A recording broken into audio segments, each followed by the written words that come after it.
So I just want to take a minute to explain to you guys another item that you have to talk about in the beginning part of a counseling session. As you already know, you have to explain confidentiality and the exceptions of confidentiality, and then you must check for the student's understanding of confidentiality and the exceptions of confidentiality. But another item that you have to explain in the beginning part of a counseling session is the process of counseling. You must explain to them what happens in a counseling session. You must explain to them what counseling is not or what does not happen in a counseling session.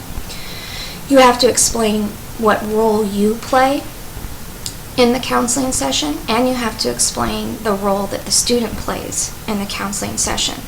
So after you have explained confidentiality and its exceptions, and after you have identified that the student knows what confidentiality means and what the exceptions are, I typically ask, what do you think counseling is? Or what do you think we do in counseling? Or what do you think students do when they come to talk to the school counselor? So I try to ask an open-ended question to find out what they think counseling is.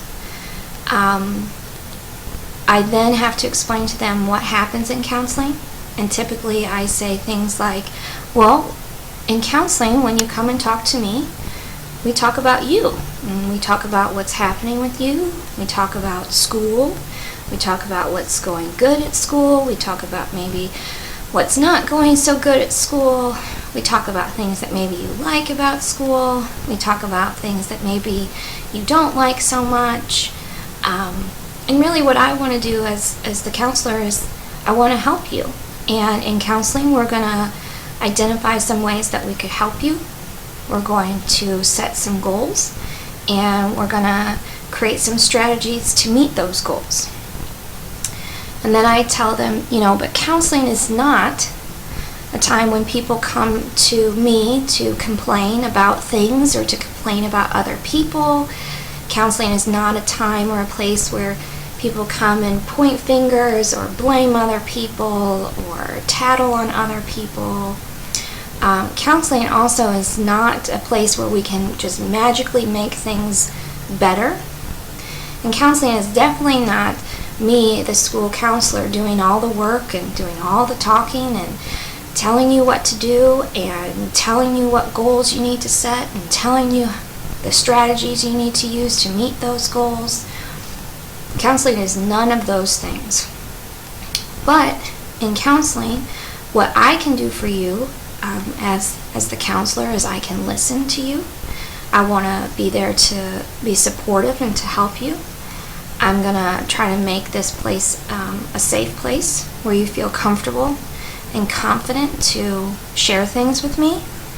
I promise I'm going to keep things confidential unless any of those 4 exceptions occur. And hopefully I'm going to help you understand what's going on. And I'm also going to help you create the goals and create the strategies.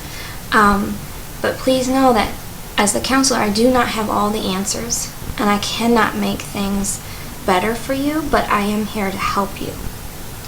And then for the student, I try to explain to them that their role is to come in and to talk with the counselor and to be honest and hopefully to explain to the counselor what's going on with them and what's going well at school and what's some things about school that they don't like so much and what are some things that they wish were a little bit different and what are some areas that maybe they want to improve upon. And the student has to be honest about those things, and the student is going to participate fully, and they are going to then help create the goals and create the strategies. Okay? The counselor cannot do all of the work for them. After I've explained what counseling is and what it is not, and after I've explained the role that I as the school counselor play and the role that the student plays, I then ask the student to use their own words to explain to me what do they think counseling is. And you need to make sure that they hit all the highlights. You need to make sure that they understand in counseling, it's a place where you guys are going to talk to each other. In counseling, the school counselor does not have all the answers, but the school counselor is there to help and to ask questions and be supportive. And that the student is going to be doing a lot of the work. The student is going to be setting the goals and the strategies, and that the counselor is not going to be doing it for them. You need to make sure that the student understands these things before you move on to the next part.